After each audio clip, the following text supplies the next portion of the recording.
The title of my paper is Bangabandhu Sheikh Mujibur Rahman and the Four Pillars of the Bangladesh Constitution. Let me begin my presentation by saying that I'm very conscious of the responsibility that I have on this occasion, as well as the great honor done to me by the Asiatic Society and the Trust Management Committee of the Mrs. Noor Jehan Murshid and Professor Khan Sarwar Murshid Trust Fund. To deliver the fourth lecture in the series is indeed very gratifying for me.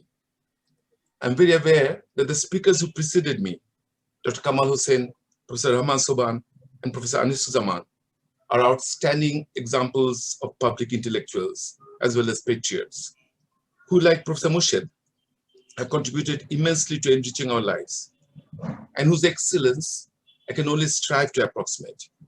I should tell you at the outset of the lecture too, that I find this task a daunting one, because Professor Murshid was my direct teacher at the University of Dhaka. I know from my encounters with him there and later what high standards he set for all of us in academia, and would have for those involved in activities of scholarly organizations like the Asiatic Society. The last point I would like to make in this part of the introductory section of my lecture is that I've been quite close to Professor Murshid's family over the years, and have seen Sir and Mrs. Murshid in their residence as friends of their children, Dr. Tazin Murshid and Dr. Kas Murshid. In that sense, there's a personal dimension to this lecture as well that makes me aware of my responsibility on this occasion. I would now like to move a little closer to my topic.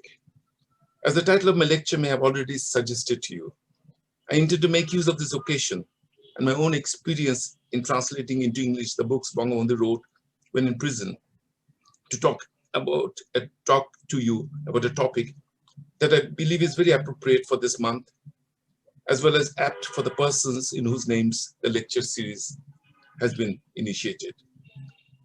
This is, of course, the month when we won victory over the oppressive and exploitative Pakistani regime 49 years ago. If the birth of Bangladesh on 16 December 1971 was Bangabandhu Sheikh Mujibur Rahman's greatest success as a politician and a patriot, surely the constitution that he and his team had chosen to give the country on his first birth anniversary on 16 December 1972 was his next most important achievement. As we all know, it is based on four pillars: nationalism, socialism, democracy, and secularism. And it envisions a country where Bangladeshis will be able to build their own Sonar Bangla or Golden Bengal, guided by the right principles, where people will be able to exercise freedom of speech, and where they will be guaranteed basic rights in a fundamentally egalitarian society. Dr. Karima, I'd like you to move the slides. Both Professor Khan Sarwar Murshid and Mrs. Noor Jehan Murshid were closely involved in the movements that led to the culminating moment on 16 December 1971, when the Pakistani army surrendered to the Allied forces and when we became totally free from their hegemonic and brutal presence. As is well known, both Professor and Mrs. Murshid were close to Bangabandhu over the decades. From the time Bangabandhu was a student in Calcutta to when he began his struggle against Pakistani totalitarianism, they would be supporting him and working with him for the causes they believed in, for the rights of the people of East Bengal, then for autonomy for East Pakistanis, and finally for total freedom of Bangladeshis. Slide 4 and then 5. Reading Dr. Kamal Hussain's important book, Bangladesh, Quest for Freedom and Justice, we become aware of the way he, Professor Soban, Professor Anisuzzaman, and Professor Murshid were actively involved in the drafting of the 1972 Constitution according to Bangabandhu's beliefs. Mrs. Murshid, of course, voted for it in Parliament. In fact, we read from Dr. Hussain's acknowledgement pages how even earlier they'd become part of a very special circle of academics inspired by Professor Abdul Razak, who made them think critically about political and social problems, such as West Pakistani dominance, economic disparity between the two wings of Pakistan, and the need for greater autonomy for East Pakistanis. In the opening chapter of his book, Dr. Hussain points out how Professor Murshid's journal, New Values, sought to promote a change in the value system of this thing, especially where the old values were a legacy of an authoritarian, colonial, and feudal system. Later, and in 1969, members of the group had assisted Bangabandhu in the formation of the 6 points, and then prepared a comprehensive statement elaborating the demand for regional autonomy on the basis of the 6 points. This Bangabandhu would present at the Rawalpindi Roundtable Conference, as you can see from the picture. Dr. Murshid and Khan Shamsur Rahman, under the guidance of Tajuddin Ahmed, quote, prepared the draft statement to be presented by Bangabandhu, unquote, at that time. Dr. Kamal Hussain has written specifically about Professor Murshid in Khan Murshid's Shangbardhana Gruntho, published by the Bangla Academy on his 88th birthday. In recollections of a long friendship, Professor Khan Sarwar Murshid, he makes a point that is particularly relevant to my presentation's main theme.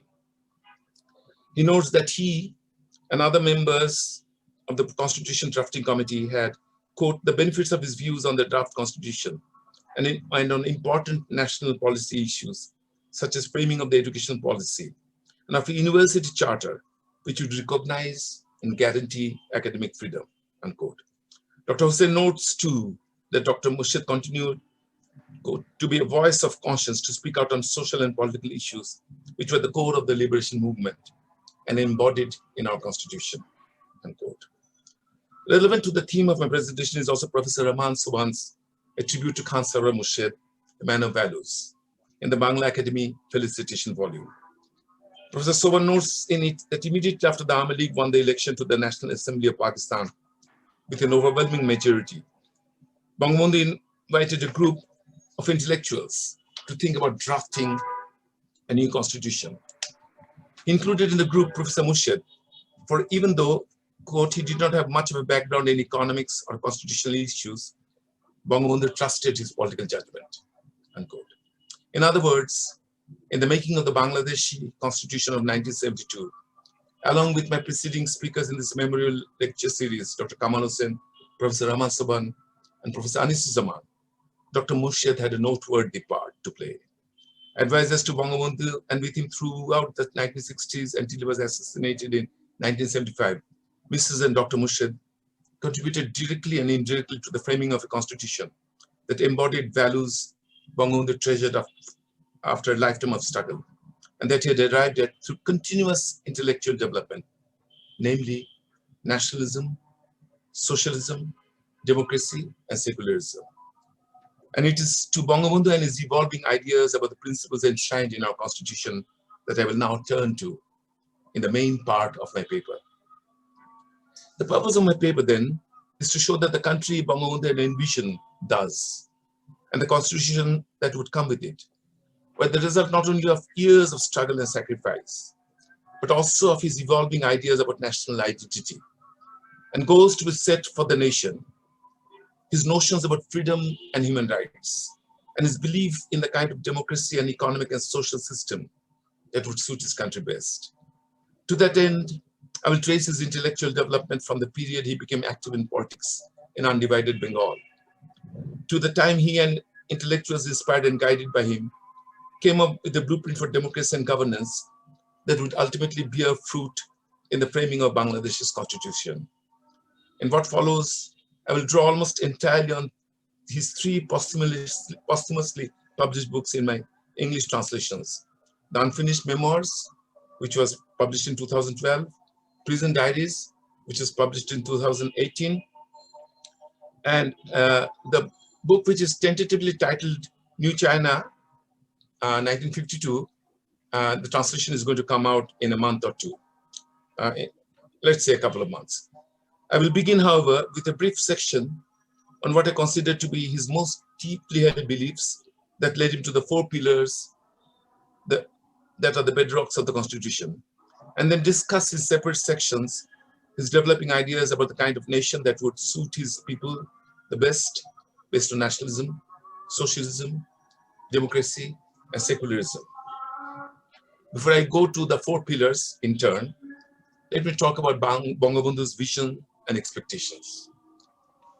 The first thing that we must keep in mind is that Bangabandhu was able to lead us all to Bangladesh and direct his advisors to draft the 1972 constitution because of a lifetime of struggle, where his determination and ingrained ideas about democracy played a major part.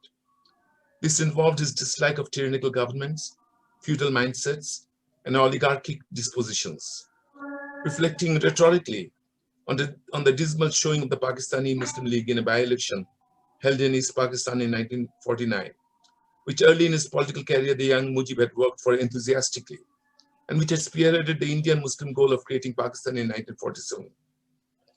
That was to say only 2 years back. Bangabandhu writes, how had the Muslim League, a party that had been so enthusiastically supported by people in 1947, tasted defeat so swiftly? It could be put down to coterie politics, rule of tyranny, inefficient administration, and sound economic planning. In other words, even on the basis of his 2-year experience as a politician in the newly created state of Pakistan, the young Mujib could see what was needed was principled politics and the pursuit of national development based on respect for everyone, regardless of class, caste, race, or religion. Bangabandhu was convinced that to do anything worthwhile and to qualify for leadership and achieve goals that are democratic and good for the nation and its people as a whole, what is needed is the strength of mind and the capacity to endure dictatorial and undemocratic measures, as well as the determination to persevere in achieving goals one believed in. To his mentor, Hussein Shoaib Sarwar, he had said in 1948, God has given me the strength to stand up against injustice and oppression, and you've taught me to deal with such things too. He had realized as well that he would have to be ready to make huge sacrifices to ensure freedom and ensure that the rights that his people deserve be given to them. But he also knew that the principles he had espoused stemmed from his love of his people. Ultimately, everything that he did would have to be driven by that love. Or as he put it, people can be won over by good manners, love and sympathy, and not by force, hatred, or oppressive means. In the prison diaries, he pointed out that when he himself was holding ministerial positions in East Pakistan in the 1950s, he had never, quote, put into prisons any of these leaders who have confined us in prison year after year out of self-interest, unquote. In other words, he believed fervently that people should be given the right to express themselves freely. And in the constitution he had orchestrated along with his advisors, he must have felt that they had created a novel document for a country that was beginning anew and was thus ready for new beginning through it. As was the case he felt he had witnessed with Mao Zedong's New China in his 1952 trip to the country. The vision and expectations Bangabandhu had for Bangladesh after the country was liberated was surely like the one he felt Mao had in creating China. And I'm quoting from the book which has not yet been translated, slide 12b. The truth is, this is a new country, new people, new modes of behavior. There's newness in the air everywhere. So it is with that feeling, I think, Bangabandhu gave us this constitution along with his advisors who worked on it. So my first, I'll turn to Bangladesh, Bangabandhu and nationalism. Reading the Unfinished Memoirs, it is clear to us that the young Mujib was driven to the concept of Pakistan by, on the one hand, his experience of the oppression and exploitation Bengali Muslims suffered at the hands of Hindu landlords and moneylenders, and on the other, the vision of an independent nation outlined in the Lahore Resolution, tabled on March 23, 1940, by one of his heroes of the time, Sher Bangla Fazl Haq. In other words, initially Bangabandhu worked for two Pakistans, as envisaged in the Lahore Resolution. One would comprise Bengal and Assam and would be called East Pakistan. The other Pakistan would consist of the Punjab, Baluchistan, the frontier province, and Sindh. In retrospect, we can say then that in the first stage of his career, he was driven by a vision of what we can call, in retrospect, East Pakistani nationalism that had been inculcated in him partly by his mentors of the period. Fazl Haq Abul Hashim, and above all, Hussein Shah Sarwar. He was also inspired in his nationalistic zeal at this time by his reading of Bangladesh's history, the Sepoy Mutiny, and the Wahhabi movement, Titumir's rebellion, and Haji Shariatullah's Faryazi movement. But there was a side of him that gravitated to the examples of dedicated Hindus promoting Hindu-Muslim unity, like Deshbandhu C.R. Das, Netaji Subhash Bose, and Rabindranath Tagore. That side of Bangabandhu's latent Bangladeshi nationalism, where Hindus and Muslims would not be pitted against one another and could not only live harmoniously together, but eventually work together for the creation of Bangladesh, became stronger after the mayhem he had first-hand experience of in the 1946 riots in Calcutta, and his contact with victims of riots there and in Bihar refugee camps.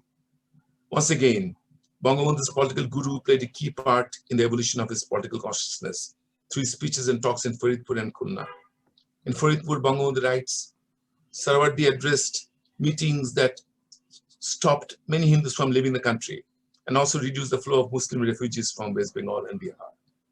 In Khulna, Bangabandhu reports as well in the Unfinished Memoirs, Sarwar talked informally with Hindu and Muslim leaders about ensuring communal harmony and urged everyone to work for this goal. It is not surprising then that Bangabandhu would not have any truck with any nationalistic ideology that had no reflection in it of the Bengal he loved, and that did not promote the harmonious coexistence of his peoples. His nationalism also bore imprints of the region's landscape and its language. In his account of his short visit to Ajmer in 1946, we can see how the landscape of Bangladesh had sedimented in his nationalistic consciousness. In his response to the lake he saw in this otherwise dry part of Rajasthan, he reflects, "We are people from a riverine place, and we love our water bodies. How can I explain how difficult it was for us to leave this lake in a land that was otherwise a desert?" And as for language, this is how Bangabandhu remembered reacting to Jinnah's outrageous declaration of having Urdu as the only national language of Pakistan in 1948. Every race loves its mother tongue. No nation has tolerated any attempt to insult its mother tongue. By this time, Bangabandhu is clearly oscillating towards a nationalism that had Bengali at its core and is imbued with his pride in the achievements of his people. In a telling episode of the Unfinished Memoirs, we find him being asked by a few West Pakistani lawyers with whom he was sharing the back seat to recite Qazi Nazrul Islam's poems in a car that Sarwar was driving. He does so, but decides to recite a few lines from Rabindranath Tagore's poems unprompted, as if to indicate that to him being Bengali also meant acknowledging the importance of the Nobel laureate. And it is no surprise then that in the 1952 peace conference in Beijing, he spoke in Bengali. After all, he says, "Why should I not speak in Bengali, the language of the majority of Pakistan's population, but also of our great poet Rabindranath Tagore?" In the prison diaries, he asks an inmate who is gifted musically to sing songs whose lyrics and tunes are rooted in the soil of Bengal. And in the last of the diaries collected in the volume, when he's being taken to the cantonment by the Pakistani army intelligence people, and the possibility that he might be murdered by them afterwards troubles him, he writes movingly about his ultimate desire. "I realized suddenly what was going on.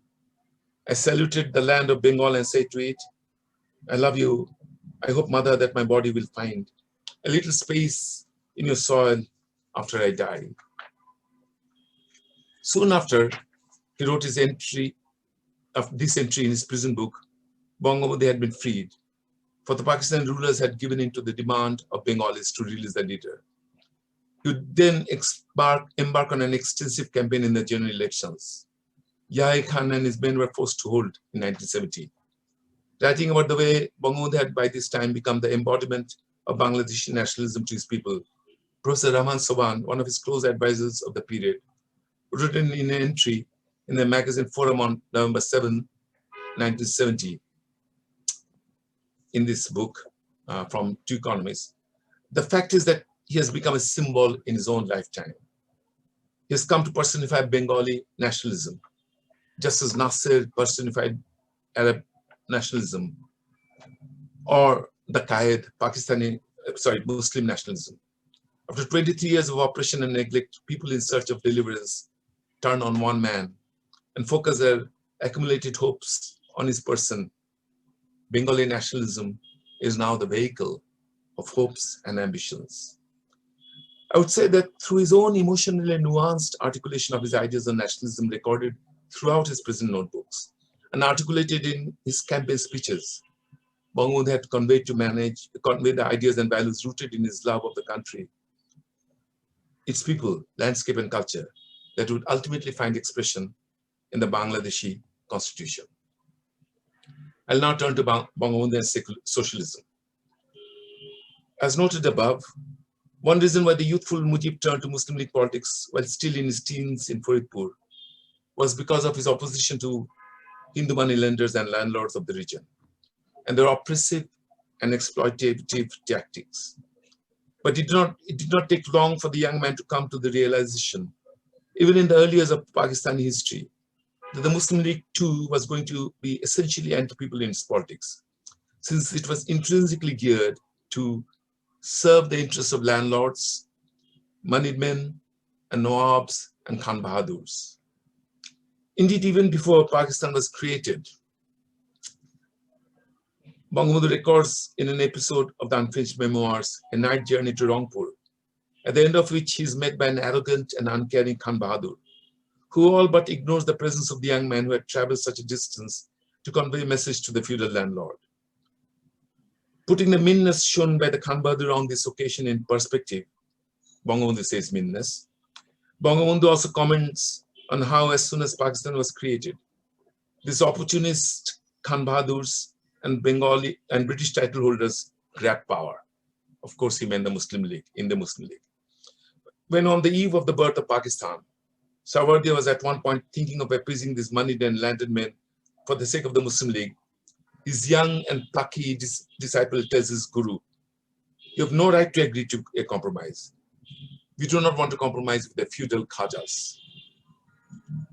In East Pakistan after partition, we see Bangabandhu immediately involved in politics that would benefit ordinary people. In fact, his activism combined with his desire to see that they got their entitlements, when he took up the cause of landless laborers working in farms in sharecropping schemes. At a time of food scarcity, and when the government had introduced what was known as the cordon system to prevent the movement of harvested paddy, Bangabandhu took up the cause of the landless harvesters who were being unfairly deprived of the share of the harvest. At one point, he leads a procession of dawals, landless farmers from other districts, whose boats had been seized and taken to the magistrate's house. When he finds Gopalganj in a dismal and famine-like situation afterwards, people from all walks of life come to him with the woes.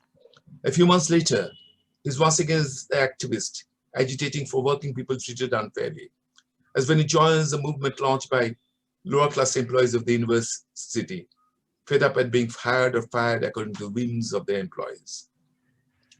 Later in the Unfinished Memoirs, when he's campaigning for himself in the provincial government elections against the Muslim League's Wahid Zaman, he's touched by the tenderness and hospitality of a very poor old woman.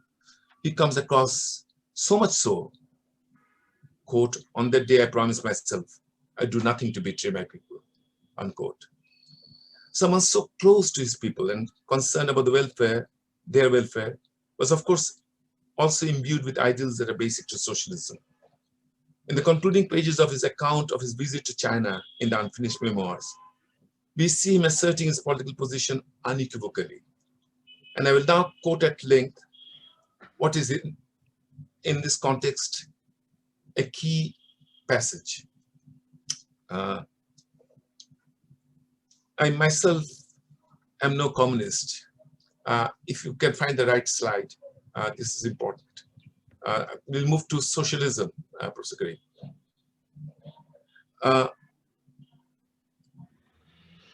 Yeah, I myself am no communist. I believe in socialism and not in capitalism. I believe that capital is the tool of the oppressor. As long as capitalism is the mainspring of the economic order, people all over the world will continue to be oppressed. the capitalists were quite bent on waging a world war to achieve the goals. People from newly liberated countries had come together to work for world peace. Those who had been bound in chains for ages and those whose wealth had been looted by imperialist forces now needed to concentrate on building the countries and would have to devote all their energies into ensuring the economic and political freedom of the masses. Read carefully, three things become clear from this passage. A. Bangabandhu makes a clear distinction between communism and socialism and embraces the values associated with the latter. B. He's very critical of imperialism and believes that the maws of capitalism have been responsible for oppression, wars and massive destruction and suffering worldwide. C. The peace conference he had joined in China in 1952, where people from recently decolonized countries had come together, was for him a harbinger of alliances that needed to be forged and promoted for the developing world to counter imperialism in the post-World War II era. A related point that can be made here is that Bangabandhu believed in a foreign policy that steered clear of both communism and capitalist-driven Western government policies. On his return from New China, he had made it clear in deliberations on the kind of foreign policy the Army League should adopt in his convention that it should have an independent and neutral foreign policy. Bangabandhu felt that West Pakistan capitalists were rapidly building infrastructure in that part of Pakistan to benefit themselves at the expense of the masses of East Pakistan. As he puts it, a group of capitalists has sprung up, bent on making as much as profit they could be by exploiting the people. The defeat of Muslim League's Wahid Zaman and his own victory in the Provincial Assembly election reinforces his belief that the masses wanted an exploitation-free society, and economic and social progress. The massive victory of the United Front against the Muslim League and the way his party men were supported by ordinary people in East Pakistan persuaded him and most others in the Army League that the path to the liberation of our people was through socialism. Capitalism was a way of holding the masses in bondage to exploit them. Throughout the prison diaries, we can thus see Bangabandhu's endorsement of socialist principles and dislike of capitalism. For instance, we can view his concern about the plight of ordinary prisoners and empathy with them because of his experience of abuse and poverty that had made them deviate towards crime and had led to their incarceration. Reflecting on the way the 6 points program of the Army League had become popular in 1966, he declares that they were so well received in East Pakistan because they came from the heart of the people who had been impoverished by the lackeys of imperialism and the extortionists from West Pakistan. Writing in prison in the 1960s, he declared then that his country would not have had to seek aid in the humiliating manner it was doing under Ayub Khan and his finance minister in the 1960s. If it had embraced socialism, since that would have been of benefit to people. Instead, he notes under military rule promoting a few capitalists on the one hand, some rich people were getting richer, while on the other, the whole nation appears to have no option except to resort to begging. The ruling moneyed coterie have no thoughts about the common man and were making use of laws, quote, framed entirely to protect the rich. It seemed that the Pakistani army is there to make the rich richer, unquote. Scattered throughout the prison diaries are observations Bangabandhu had made about the negative as well as the positive sides of governments guided by the two versions of communism existing in Russia and China then. Reading about Chou En-lai's visit to Pakistan in 1964, he is indignant that anyone subscribing to true socialist principles could endorse the Pakistani rulers. As if communicating to the Chinese leader directly from his prison cell, he writes, like the American government, you're deviating from your own principles. The oppressed people of the world have great expectations from you. We thus see Bangabandhu veering away at this time from the endorsement of the foreign policy priorities of China. He had so appreciated in the 1950s when he had twice visited China and had come across a country that was not only socialist, but also non-aligned in the best sense of the term and welcoming when it came to developing countries. At one point of one of his diaries written in prison at this time, Bangabandhu goes as far as to say about the way to deal with the repressive policies carried out by oppressive forces such as the United States, brutalizing Vietnam in the 1960s. Quote, till the imperialist forces have been driven out of Southeast Asia, its people won't be able to live in peace, unquote. Bangabandhu also compares unfavorably the corrupt government of what is supposed to be an Islamic republic, which Pakistan claims to be with the Russian one, where people don't believe in religion and are trying to establish socialism. And whereas the result of bribery and oppression is an end. Bangabandhu praises as well in passing at one point the policies of the social welfare state of Britain under the Labour Party of the period. Clearly, for socialist-minded people in the 1960s, the contemporary world had provided alternative models of routes to achieve socialist goals, being pursued by countries such as China, Russia, and Britain, from which one could choose the option or options that suited the country best. In the part narrative, part comparative discussion of the new China he had witnessed during his trip to the country in the notebook he had written during a prison stint in 1954, and his comments on the route being taken by the Pakistani government of the post-partition period, we find Bangabandhu observing with great enthusiasm the experiment in national development and reconstruction going in New China according to Mao Zedong's vision of communism. He enthuses almost as soon as he arrives in the country from Hong Kong about its visible achievements in so short a time. He's amazed at the way the communists have transformed the country and engages people in national development after talking to people, visiting farms, a university market, and a textile factory. At one point of the narrative about his visit to China, he reflects on the Muslim politicians at home who had tried to label him as a communist. In his mind, he's clear about his own ideological stance in this regard. He says very clearly, I had no track with communism, but he has an open mind and is very receptive to national building initiatives that he could see were working in China. What attracts him also in a trip where he had been observing things initially with some skepticism and preconceived notions was that in New China, there was no evidence of policies being implemented only on the basis of being exclusively geared towards communism. When the Chinese Communist Party only wanted appeared to be national transformation and the good of the country and its people. And this notion lies behind the work they have been doing. It is thus the patriotic nation-building enthusiasm of the people of China, freed from imperialism's clutches and progressing along a path inspired by communitarian beliefs, that Bangabandhu was most impressed by in his trip to the country in 1952. I will now turn to Bangabandhu and democracy. The young Mujib realized even as a political student of the pre-partition era the dangers of doing politics from a position which is basically elitist and is not focused on the rights and interests of the masses. Excuse me. He was quick and eager to protest against those who had arrogated power and preferred to rule tyrannically from such a perspective. In Pakistan, the budding politician found a lot of evidence of undemocratic policies pursued by men ensconced at the top and at a remove from ordinary people. For instance, about Liaquat Ali Khan, the first Prime Minister of Pakistan, Bangabandhu has this to say at one point of the Unfinished Memoirs. Quote, he used to talk about democracy, but he never practiced it. Later in the book, he's even more explicit about the root of the problem that had alienated Khan from almost all his Pakistani politicians within a few years.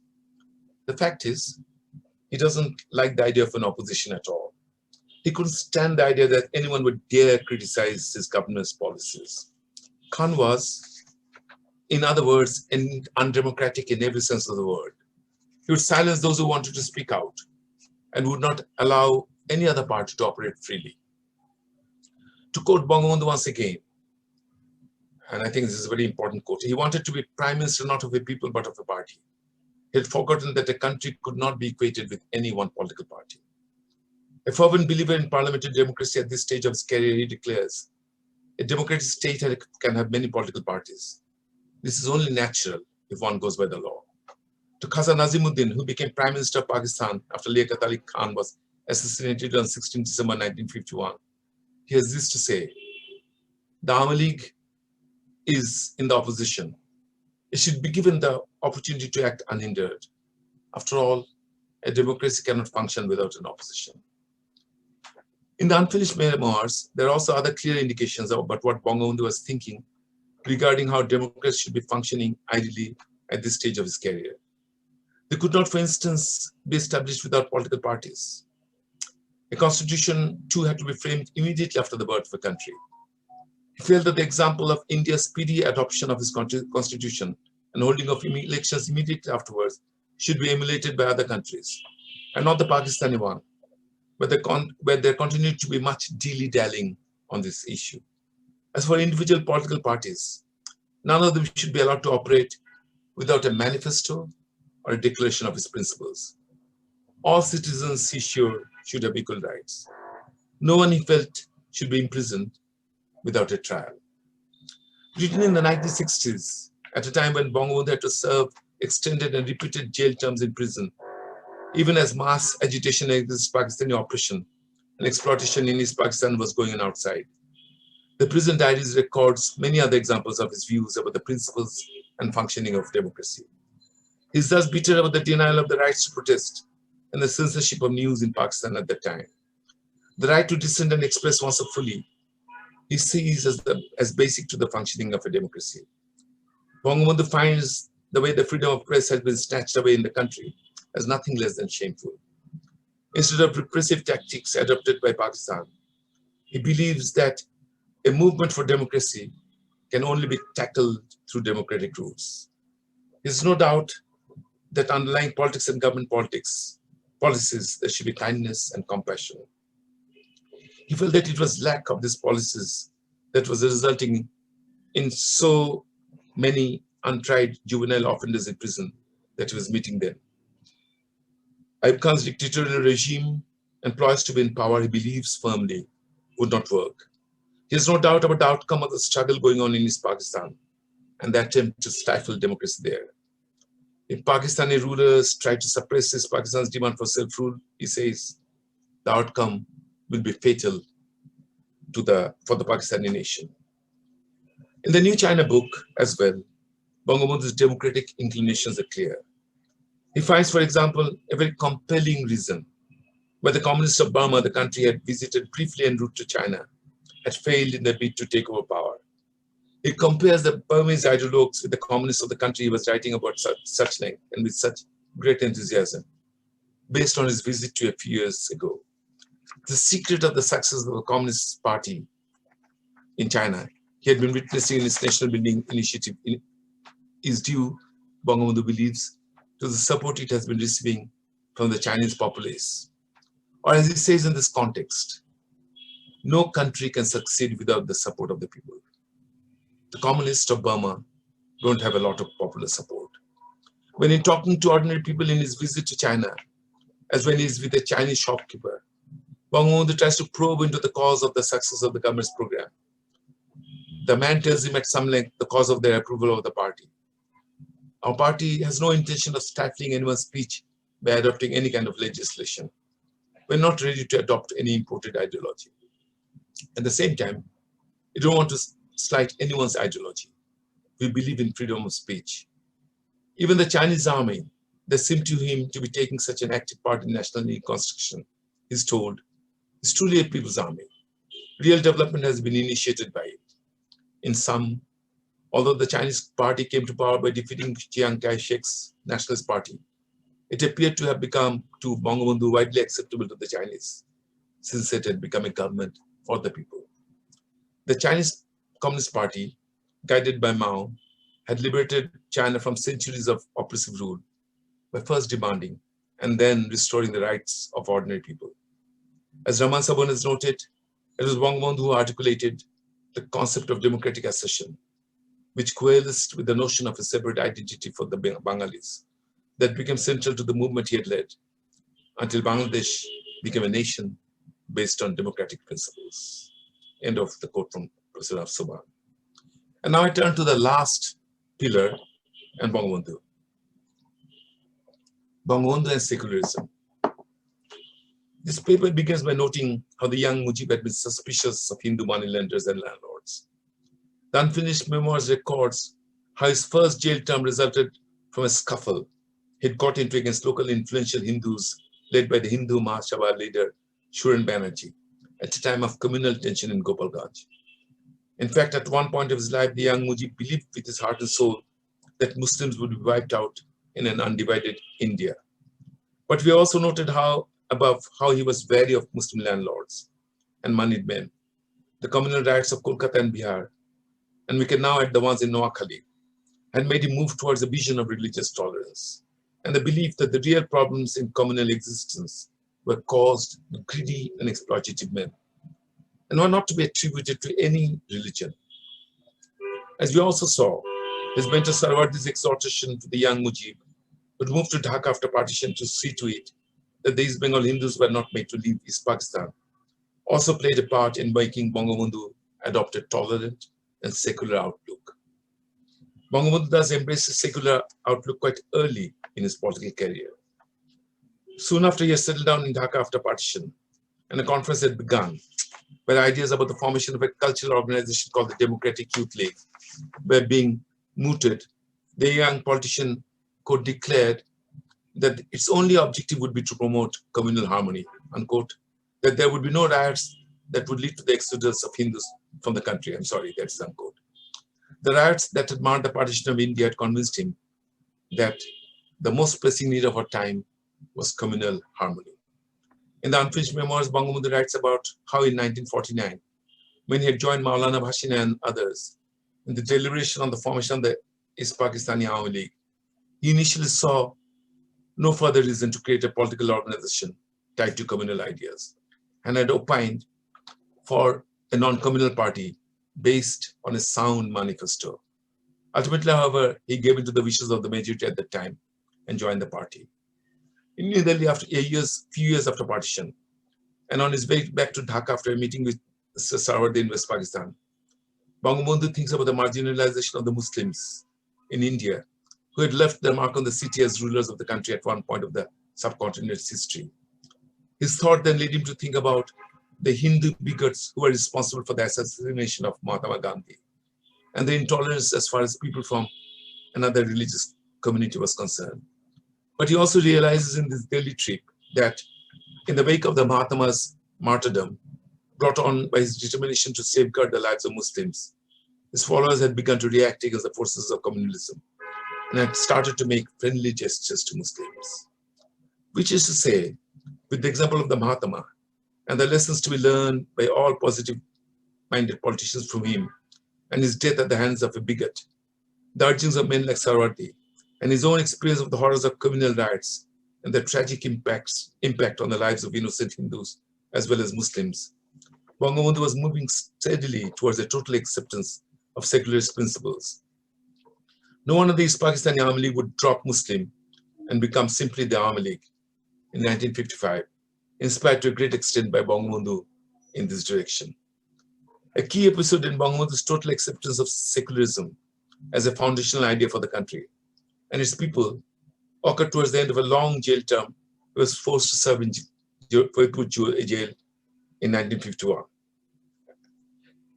He narrates this episode at some length in the Unfinished Memoirs, where he describes how in prison he came into close contact with Chandra Ghosh, a social worker influenced by Gandhi's ideals. Ghosh was someone who was widely admired by the Muslims as well as Hindus of Faridpur. He'd become very fond of Bangabandhu and wanted to see him before being hospitalized because he had become so ill in prison. Ghosh told Bangabandhu tearfully then, "My brother, my only regret as I approach death is that they tried to smear me with the charge of communalism. I have never made any distinction between a Hindu and a Muslim throughout my life." Moved to tears at Ghosh's outburst, Bangabandhu himself starts out crying and tells the sick man, "I too always treat people as people. In politics, I make no distinction between Muslims, Hindus, and Christians. All are part of the same human race." During this jail term, Bangabandhu also got to know a Muslim League politician from Borishal named Mohidin well. This man had been imprisoned for the part he was supposed to have played in the communal riot that broke out in his district in 1951. In jail, Mohidin has a change in heart, possibly in part due to exchanges he had on the subject of communal hatred with Bangabandhu. In narrating the transformation in Mohidin, in the Unfinished Memoirs, Bangabandhu tells us, "He confessed to me that he could now see that communal politics was harmful to Pakistan." One more passage of the Unfinished Memoirs reveals to us Bangabandhu's growing conviction about the harm done by politicians who exploit religious sentiments to create divisions and to empower themselves on the one hand, and on the other, a strengthening belief in secularism as a fundamental principle for good governance in societies, where many communities have been living together over time. In this passage, it describes how thousands of people were killed because of riots in the Punjab, instigated against people from, quote, the Ahmadiyyas and Qadiani sects, unquote, by some leading Muslim Sunni divines. Although he admits that he does not have any in-depth knowledge of what was happened, he knows at least that, quote, no one should be murdered because he holds religious views different from mine, unquote. Whatever he knew about Islam made him certain that this was not what the religion, quote, taught, and such an action was tantamount to a crime in the religion, unquote. Bangabandhu goes on at this point to say that since Pakistan was supposed to be a democracy, everyone should have equal rights in it, irrespective of race and religion. How unfortunate it was, he observed, that fundamentalist clergymen and politicians like those of the Jamaat-e-Islami, men who had opposed the creation of Pakistan, were now trying to present it as, quote, an Islamic state and poisoning the nation's politics to achieve their own ends by using politics, by using religion, unquote. In his visit to New China in 1952, one of the things that Bangabandhu tried to figure out was how the Chinese regime was treating its minorities, especially its Muslims then. In a passage when he's reflecting on the way women have been brought to the forefront of national life in China after the revolution, Bangabandhu is scathing about the way Quranic laws were being misinterpreted in Pakistan to keep women veiled and justify polygamy. He points out that not only Muslim beakers of Pakistan and clergymen, but also Buddhist ones in China had been spreading communal hatred and oppressing others in the name of religion. This was because the ruling class everywhere, and the clergy too, would persecute people in the name of religion, in China then and everywhere else, and incite people of one community against another. The right path to religion in such case was being perverted to perpetrate oppression. Bangabandhu remembers in this extended reflection on the on the importance of secularism, that the perversion of religious doctrine extended not only to spreading the flames of communal hatred, but also to abusing women. Bangabandhu remembers too Jamaati machinations in Sylhet, where the party had been campaigning against the district joining Pakistan in the referendum that was held prior to partition. Here he had first-hand experience of the way religion was being taken out of context by a party aberrantly committed to fanning sectarian violence and duping ordinary people through false interpretations of the Quran and Hadith out of sheer greed. And that's a quote from Bangabandhu. He notes that this kind of abuse of religion had also happened in Chiang Kai-shek's China and in Turkey before Kemal Atatürk. He believes that Mao Zedong's firm handling of the situation after he took over power ensured that there would be no more communal rights in New China. Bangabandhu also praised the Islamic Cultural Association of China for adopting measures to thwart the malpractices of fake holy men masquerading as religious gurus and interpreters of Islam. In short, Bangabandhu's trip to China in 1952 convinced him that truly secularist principles had been adopted in the country and had taken it out of stagnation and eliminated rampant religious prejudices that were spreading division and benefiting a handful of men into misinterpreting religion for their own use. The country was now instilling secular, democratic, and nationalist principles as well as socialist ones in its people. He noted that, quote, in New China, everyone is treated humanely. No one is judged on the basis of faith, unquote. That was why its government had earned the confidence of the people. To wrap up this section of the paper, let me turn to a chapter of Dr. Kamal Hussein's book, Bangladesh Quest for Freedom, which is titled The Making of the Constitution. In it, Dr. Hussein notes how in the fourth NAM summit held in Algiers in 1973, President Muammar al-Gaddafi of Libya had singled out secularism as one state principle of Bangladesh that needed to be explained to him. Why was it there in the constitution at all? Bangabandhu's reply, as recorded by Dr. Hussein, was as follows. And you can see the quote there, but let me read it. Our secularism is not against religion. Our secularism stands for harmony among members of all religions. Indeed, in the opening of the Quran, Allah is described as Rabbul Alamin, the head of all creation, and not rebel Muslimin, the head of Muslims. This is the spirit which underlies our secularism. And so I come to my conclusion, a foundation to build on now and forever. The Constitution, inspired by Bangabandhu Sheikh Mujibur Rahman, guided by his vision of Bangladesh, how Bangladesh should be governed, and embodying principles that are the basis of good and just governance, was made for a country that had been created at the expense of much bloodshed and suffering. It was clearly designed to meet the hopes and aspirations of millions. As we have seen, it was framed by leading Bangladeshi constitutional experts in less than a year's time. The 34 members of the Constitution Drafting Committee headed by Dr. Kamal Hussain was able to submit the outcome of the work on 12 October 1972. The Bangladesh Parliament thereafter deliberated on what had been presented. After a third reading and 65 amendments, the final version of the Constitution Bill was approved on 4 November. The Constitution thus endorsed came into effect on 16 December. The country had now adopted nationalism, socialism, democracy, and secularism as its foundational principles. Unfortunately, the Constitution was tampered with, and the basic values that directed it were slighted in no time at all.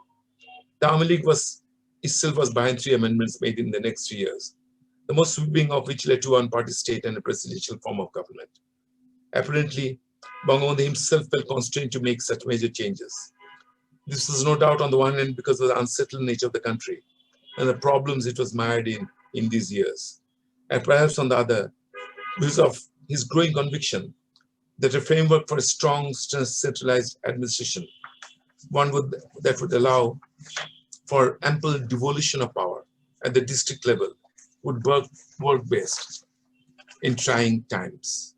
Perhaps Bangabandhu had in mind, and really I'm convinced that this is the case, a form of government that was not unlike the new China of 1952 that he had witnessed, and written about so vividly and enthusiastically on 2 occasions. First in 11 pages or so of the Unfinished Memoirs, and then at a much greater length in New China.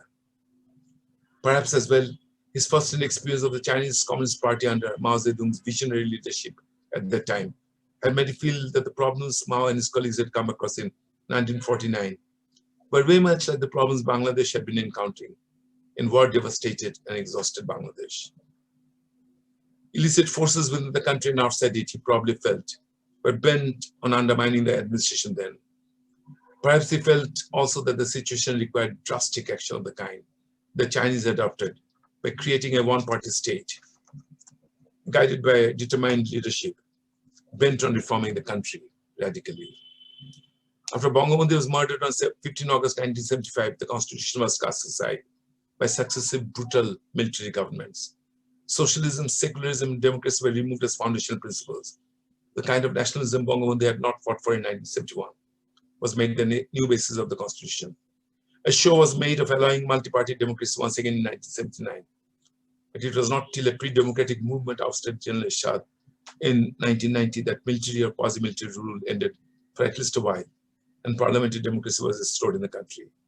But the country had to wait till 2010 for the Supreme Court of Bangladesh to restore secularism as a pillar of Bangladesh's constitution. Let us hope that Bangladeshis will stick to the course set by Bangabandhu and his constitutional team, and that we will be guided by all 4 fundamental principles that are now in place without fail: nationalism, socialism, democracy, and secularism. What better basis can a country hope for if it is going to embrace constitutional traditions validated all over the world in countries that are governed efficiently and humanely, and nations that are well ahead on the road towards modernity and progress? Let us hope too that in the 1972 Constitution that Bangabandhu Sheikh Mujibur Rahman and his team came up with will be the basis of Bangladeshi politics and administration in practice as well as in theory once again, and will guide us now and forever as we work towards a truly democratic, egalitarian, and secular nation, the kind of nation he dreamt about and worked for. I'd like to end by thanking you all for listening, thanking the Trust again, thanking the Asiatic Society and Professor Karim for helping me all the way. Thank you.